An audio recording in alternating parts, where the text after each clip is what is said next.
मुख्यमंत्री बने पुष्कर सिंह धामी आज शाम 5 बजे लेंगे सीएम पद की शपथ। राज्य के सबसे युवा सीएम होंगे धामी। कोरोना नियम तोड़ने पर केजरीवाल सरकार सख्त। दिल्ली के नंगलोई में पंजाबी बस्ती और जनता मार्केट हुआ बंद। देश में महंगाई की मार जारी। आज फिर पेट्रोल डीजल की कीमत में लगी आग। दिल्ली में 99 रुपए 51 पैसे प्रति लीटर हुआ पेट्रोल। देश में फिर बढ़ने लगा कोरोना से मौतों का आंकड़ा। 24 घंटे में 932 लोगों की गई जान। 42,751 मरीजों की हुई पुष्टि। नमस्कार, आप देख रहे हैं डीटीवी भारत। आपके साथ मैं हूं शर्मिला चौहान और मैं हूं पूजा वर्मा। और खबरों की शुरुआत करेंगे। सबसे पहले बात करेंगे उत्तराखंड की, क्योंकि उत्तराखंड में बड़ा सियासी दांव खेलते हुए बीजेपी ने पुष्कर सिंह धामी को मुख्यमंत्री पद की जिम्मेदारी दे दी है। बता दें कि आज शाम 5 बजे पुष्कर सिंह धामी मुख्यमंत्री पद की शपथ लेंगे। बता दें कि देहरादून में शनिवार को हुई बीजेपी विधायक दल की बैठक में धामी के नाम पर मोहर लगी थी। मुख्यमंत्री का नाम फाइनल होने के बाद पुष्कर सिंह धामी राजभवन पहुंचे और उत्तराखंड के राज्यपाल बेबी रानी मौर्य के सामने सरकार बनने का दावा पेश किया और इस दौरान उनके साथ कई विधायक भी मौजूद रहे। बता दें कि पुष्कर सिंह राज्य के 11वें मुख्यमंत्री होंगे। पुष्कर सिंह धामी खिटामा से 2 बार विधायक रह चुके हैं। वे बीजेपी युवा मोर्चा के प्रदेश अध्यक्ष भी रहे हैं और धामी कॉलेज के दिनों में एबीवीपी से जुड़े और युवाओं में उनकी बेहतर पकड़ भी है। बिल्कुल पूजा, तो खटीमा से 2 बार कह सकते हैं कि वो विधायक हो चुके हैं। और उत्तराखंड में एक बड़ा सियासी दांव खेला गया है। पुष्कर सिंह धामी को बता दें कि मुख्यमंत्री पद की जिम्मेदारी दी गई है। इसके पहले अगर तीरथ सिंह रावत की बात करें तो उन्होंने इस्तीफा दे दिया। पूजा, जिस तरह से अगर हम राजनीति गलियारे की बात करें उत्तराखंड की, तो अभी जो नए मुख्यमंत्री पद की जिम्मेदारी मिलने वाली है पुष्कर सिंह धामी को। पुष्कर सिंह धामी राज्य के सबसे युवा नेता होने वाले हैं और उनमें युवाओं की अच्छी पकड़ है। और इसको लेकर बीजेपी, क्योंकि अगले आने वाले चुनाव में बीजेपी चाहती है कि युवाओं को आकर्षित करे, तो कहीं ना कहीं पुष्कर सिंह धामी को मुख्यमंत्री पद की बड़ी जिम्मेदारी दी गई है। और सियासी तौर पर अगर देखा जाए तो ये भी जनता के साथ साथ कह ले तो तमाम पार्टियों की नजर उन पर भी बनी रहेगी कि वो किस तरीके से राज्य के कार्यभार को संभालते हैं, जनता को संभालते हैं, कैसे फैसले लेते हैं। सबसे युवा मुख्यमंत्री के तौर पर सामने आ रहे हैं, तो निगाहें इस बात पे भी टिकी रहेगी कि युवाओं के लिए उनके वो क्या कुछ बेहतर करते हैं। हालांकि युवाओं में उनकी अच्छी पकड़ है, युवाओं को काफी वो आकर्षित भी करते हैं और इससे पहले भी काफी अनुभव है उनको। राजनीति की भी बात कर ले तो उनको काफी अनुभव है और विरासत में मिली है उन्हें राजनीति। और ऐसे में देखने वाली बात यह है कि ये विरासत संभालने में वो कितने सफल हो सकते हैं। खबरों में आगे बढ़ेंगे। राजधानी दिल्ली के नंगलोई इलाके की पंजाबी बस्ती और जनता मार्केट को कोविड नियमों का पालन न किए जाने पर 6 जुलाई तक के लिए बंद कर दिया गया है। बता दें कि इसके अलावा नांगलोई को बंद कर दिया गया है और इसके अलावा गांधीनगर की एक दुकान को भी 7 दिनों के लिए बंद रखने को कहा गया है। Sub divisional magistrate Shailesh Kumar द्वारा जारी आदेश में कहा गया है कि इन बाजारों में आम लोग और दुकानदार कोविड-19 प्रोटोकॉल का पालन नहीं कर रहे थे। इसमें कहा गया है कि कोविड-19 महामारी की तीसरी लहर की संभावना और इन बाजारों में कोविड नियमों के घोर उल्लंघन को ध्यान में रखते हुए पंजाबी बाग के एसडीएम द्वारा डीडीएमए अधिनियम 2005 के तहत नंगलोई में पंजाबी बस्ती और जनता मार्केट के पूरे बाजार को 4 से 6 जुलाई तक बंद रखने का आदेश जारी किया गया है। बिल्कुल, तो 4 से 6 जुलाई तक नांगलोई और कई बाजारों को यानी पंजाबी बस्ती और जनता मार्केट भी बंद रहेगा। कोरोना को लेकर मुख्यमंत्री अरविंद केजरीवाल, दिल्ली के मुख्यमंत्री जो हैं, वो लगातार सख्त दिख रहे हैं और किसी तरह की लापरवाही बर्दाश्त नहीं की जाएगी। खबरों में आगे बढ़ेंगे और बात करेंगे जम्मू कश्मीर की। तो जम्मू कश्मीर में एक बार फिर से ड्रोन देखा गया। बता दें कि जम्मू एयरपोर्ट स्टेशन पर ड्रोन हमले के 1 हफ्ते बाद एक बार फिर से फ्लाइंग ऑब्जेक्ट देखा गया है और यह ऑब्जेक्ट जम्मू के सांबा जिले में वीरपुर के पास देखा गया है। हालांकि पुलिस ने ड्रोन होने की आशंका से इनकार किया है। जानकारी के मुताबिक ये फ्लाइंग ऑब्जेक्ट सांबा जिले में बीरपुर के पास शनिवार शाम करीब 8:35 पर देखा गया। जम्मू एयरफोर्स स्टेशन पर 26-27 जून की रात को ड्रोन से 2 बार हमले भी हुए थे। हालांकि इन हमलों में कोई बड़ा नुकसान तो नहीं हुआ, लेकिन ये पहली बार था जब ड्रोन से आतंकी हमला हुआ था। और उसके बाद से ही जम्मू कश्मीर में लगातार ड्रोन देखे जा रहे हैं और अब तक कुल 5 बार ड्रोन देखे जा चुके हैं। तो पूजा, जम्मू कश्मीर की अगर स्थिति की बात कर ले तो फिलहाल स्थिति ठीक नहीं है। ड्रोन की जो संदिग्ध सूचना मिल रही है वो भी लगातार मिल रही है। कई बार ड्रोन को देखा जाना भी कहीं ना कहीं तो आतंकी गतिविधियों को अंदेशा देता है, इसका संकेत जताता है। बिल्कुल बिल्कुल। और इसको लेकर के जो अगर बात कर ले तो सरकार भी पूरी तरीके से चौकन्नी है, लेकिन अभी कोई बड़ा कदम इसको लेकर के नहीं उठाया गया है। हालांकि बैठकें हो रही हैं, समीक्षाएं हो रही हैं इस मसले को लेकर के, लेकिन सरकार ने अभी ड्रोन मामले को लेकर के बड़ा फैसला नहीं सुनाया है। लेकिन जम्मू कश्मीर में लगातार ड्रोन का दिखना यह संकेत जरूर दे रहा है कि दाल में कुछ काला जरूर है, और ऐसी संभावना जाहिर कर रहा है कि कुछ न कुछ गलत गतिविधियां जरूर हो रही है। बिल्कुल गलत गतिविधियां हो रही है, आतंकी हमले भी हो रहे हैं, और कहीं ना कहीं पहली बार जब एयरबेस, वायुसेना के एयरफोर्स स्टेशन पर जो धमाका हुआ था वो ड्रोन से हुआ था। और ऐसे में इस तरह के ड्रोन को देखा जाना, बार बार देखा जाना, वो सही संकेत नहीं देता है। खबरों में आगे बढ़ेंगे और बात करेंगे जम्मू में जो ड्रोन देखे जा रहे हैं उस ड्रोन की तैयारी को लेकर। जम्मू में वायुसेना के एयरबेस पर हाल ही में हुए ड्रोन अटैक के बाद सुरक्षा एजेंसियां चौकन्ना हो गई हैं, और इस अटैक के बाद भी जम्मू के कुछ हिस्सों में ड्रोन देखा गया है।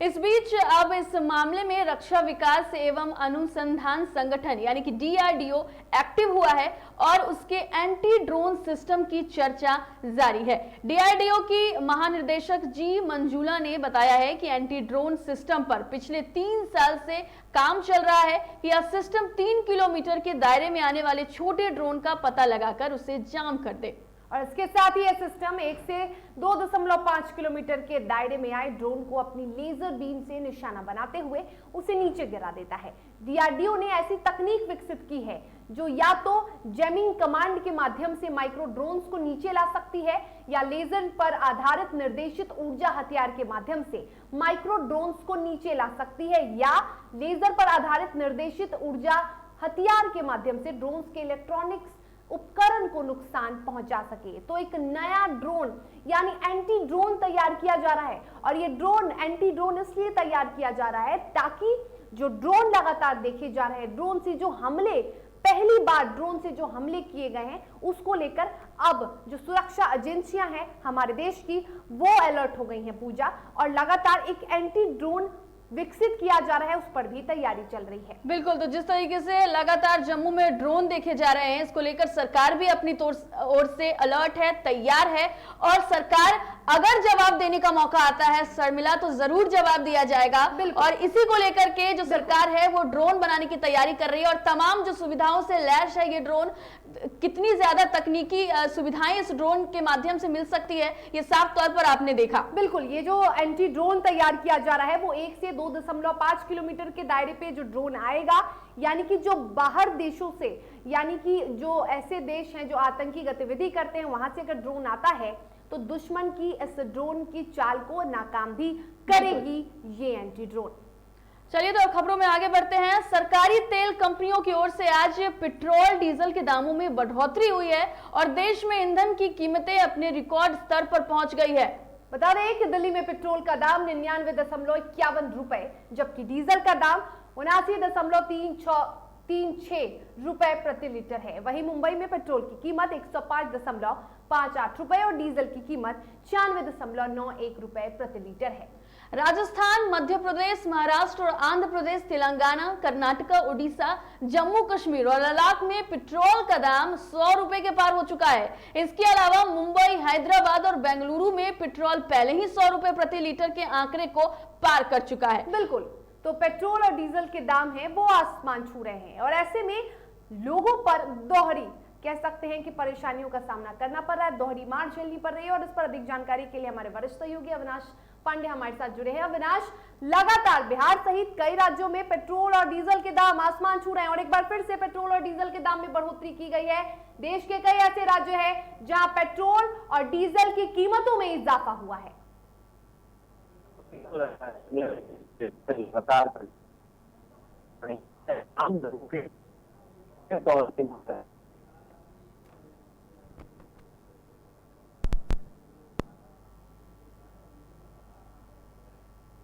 तो बिल्कुल मुंबई में 105 के पार हो चुकी है पेट्रोल डीजल की कीमत और पेट्रोल डीजल के दामों में लगातार बढ़ोतरी देखी जा रही है और इस तरह का जो इजाफा हो रहा है पूजा, ऐसे में लोग जो आम आदमी है सबसे ज्यादा परेशानी उन्हें झेलनी पड़ रही है। लगातार महंगाई का मार वो झेल रहे हैं। पेट्रोल डीजल जो कि आजकल हर एक इंसान के पास बाइक होती है, गाड़ियां होती हैं, और ऐसे में पेट्रोल डीजल की दामों का बढ़ना वो बिल्कुल भी कहीं से भी जो कह सकते हैं कि लोग हैं उन्हें परेशानी का सामना करना पड़ रहा है, उन्हें कोई भी सुविधा इससे नहीं मिलेगी।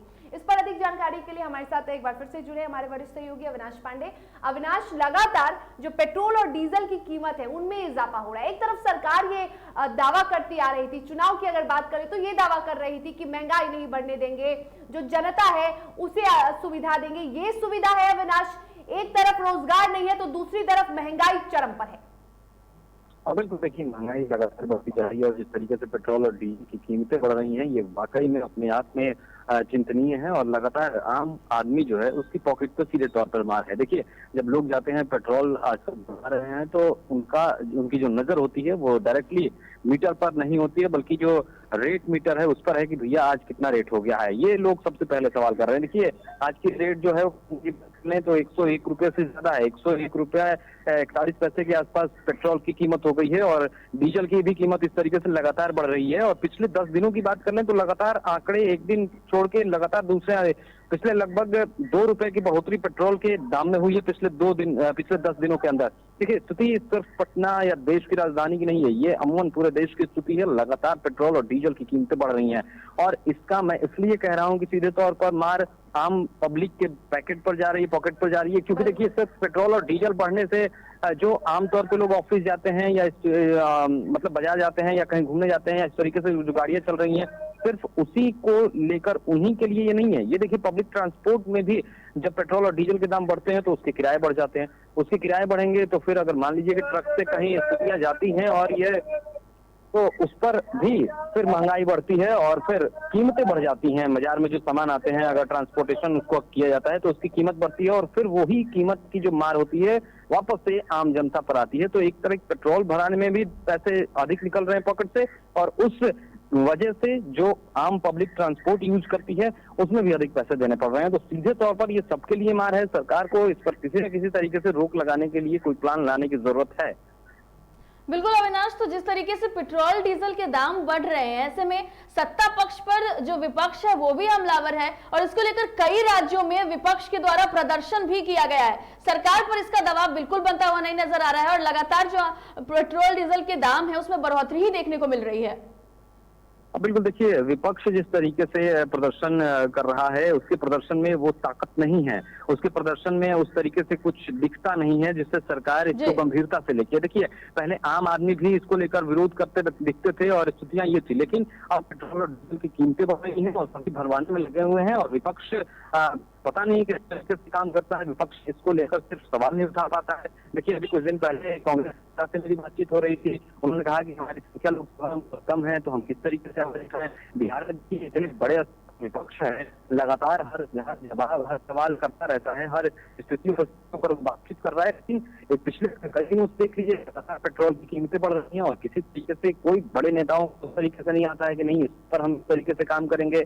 अब देखिए, बिहार की अगर बात कर लें तो मानसून सत्र शुरू होने वाला है, लेकिन अभी तक विपक्ष के पास वो कोई रणनीति नहीं दिखती है कि किस तरीके से काम होगा। देखिए, 101 रुपए से ज्यादा पेट्रोल का होना ये वाकई में अपने आप में बहुत अजूबा सा लगता है। कभी इस तरीके से पेट्रोल और डीजल की कीमतें नहीं बढ़ी हैं और लगातार जब से मोदी सरकार आई है तब से देखिए लगातार बढ़ोतरी होते आज 100 से पार हो गया है पेट्रोल और डीजल और विपक्ष इसको देखकर सुन रहा है। पहले 1 रुपया 2 रुपया बढ़ जाता था तो उसको लेकर जो विपक्ष तत्कालीन उस समय का विपक्ष रहता था, चाहे जब बीजेपी ही विपक्ष में रही हो, केंद्र में हो या फिर बिहार में रही हो, तब देखिए तब किस तरीके से यहाँ पर विरोध प्रदर्शन होते थे, लोग सड़कों पर निकल जाते थे और साइकिल लेकर निकल जाते थे। लेकिन इस बार विपक्ष जो है वो विपक्ष भी किसी तरीके से नहीं कोई इस पर काम कर रहा है, किसी तरीके से अपना विरोध नहीं दर्ज करा पा रहा है और सरकार तो बस लगी हुई है कि कैसे लोगों के पॉकेट से निकालकर पैसे लिए जाएं और किस तरीके से। ये देखिए, सीधे तौर पर जब प्राइवेट कंपनियों के हवाले कर दिया गया है तो कंपनियां अपने स्तर पर जो रेट रोज तय होते हैं और रोज कभी बढ़ जाता है कभी नहीं बढ़ता है, बढ़ता भी है तो अमूमन पिछले 10 दिनों की मैं जब बात कर रहा हूँ तो पटना में 36 पैसा 37 पैसा से ज्यादा एक दिन में पेट्रोल के दाम बढ़े हैं। और पिछले 10 दिनों में अगर बात करूं तो 1.83 मतलब 1 रुपया 83 पैसे की बढ़ोतरी हुई है। ये लगभग 2 रुपए के बराबर है। आप समझिए किस तरीके से लगातार इस तरीके से बढ़ रहा है, घटने का कोई नाम नहीं लेता है। घटने के लिए 1 पैसे की भी इसमें कोई कमी नहीं आ रही है इसके दामों में, और लगातार इसके दाम जो है वो बढ़ते हैं। पूजा, बिल्कुल लगातार दाम बढ़ते जा रहे हैं और ऐसे में विपक्ष भी कमजोर है। तो जो सत्ता पक्ष की बात कर ले वो लगातार कह सकते हैं कि महंगाई बढ़ रही है और ऐसे में ना सत्ता पक्ष ही कुछ कर पा रही है ना विपक्ष ही कुछ कर पा रहा है। जो मार झेलनी पड़ रही है, बीच में जनता पिस रही है। तो फिलहाल तमाम जानकारी के लिए आपका बहुत शुक्रिया अविनाश। लगातार जो पेट्रोल डीजल और महंगाई को लेकर प्रदर्शन किए जा रहे हैं, लोग महंगाई का मार झेल रहे हैं। एक तरफ जहां कोरोना महामारी की मार झेलनी पड़ रही है तो दूसरी ओर महंगाई की मार झेलनी पड़ रही है। और अब बढ़ते हैं अगली खबर की ओर। भारत में कोरोना संक्रमण के दैनिक मामलों में गिरावट दर्ज की जा रही है, जबकि मरने वालों की संख्या में उतार चढ़ाव जारी है। देश में बीते एक दिन में कोविड-19 के करीब 43,000 से अधिक नए मामले सामने आए हैं, जबकि 955 कोरोना मरीजों की मौत हुई है। तो देश में कोविड-19 मरीजों का रिकवरी रेट 97.9% हो चुका है। बता दें केंद्रीय स्वास्थ्य मंत्रालय के मुताबिक देश में बीते 24 घंटे में कोरोना के 43,071 नए मामले सामने आए हैं, जबकि इस दौरान 52,299 कोरोना मरीज स्वस्थ हुए हैं। वहीं एक दिन की बात कर ले तो बीते एक दिन में 955 कोविड मरीजों की जान गई है, जो कि एक बार फिर से बढ़ोतरी दर्ज किया गया है। बता दें कि कोरोना से मरने वालों की संख्या में फिर इजाफा होता दिखाई दे रहा है। दरअसल शनिवार को जारी स्वास्थ्य मंत्रालय के आंकड़ों के मुताबिक 738 कोरोना मरीजों की मौत दर्ज की गई है, जबकि शुक्रवार को 843 कोविड मरीजों ने दम तोड़ा था।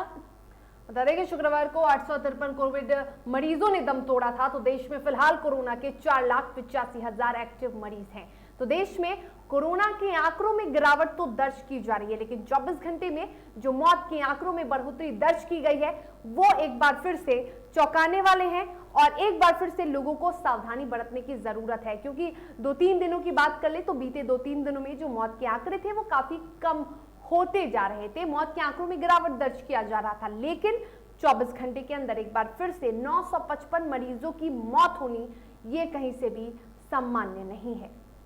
बिल्कुल, तो लगातार जो कोरोना से संक्रमित मरीज थे उनकी मौत का आंकड़ा बढ़ रहा है। ऐसे में लोगों को चौकन्ना रहने की जरूरत है, लोगों को सतर्क रहने की जरूरत है और सरकार के द्वारा तमाम जो गाइडलाइंस जारी किए जाते हैं उनको पालन करने की जरूरत है। हालांकि कोरोना वायरस का दूसरा लहर अब खत्म होने वाला है और तीसरी लहर जो है उसकी आगाज होने वाली है। ऐसे में सतर्कता ही एकमात्र उपाय है जिससे लोगों का बचाव हो सकता है। शर्मिला, बिल्कुल, सतर्कता एकमात्र उपाय है और तीसरी लहर का खौफ अब भी लोगों में है।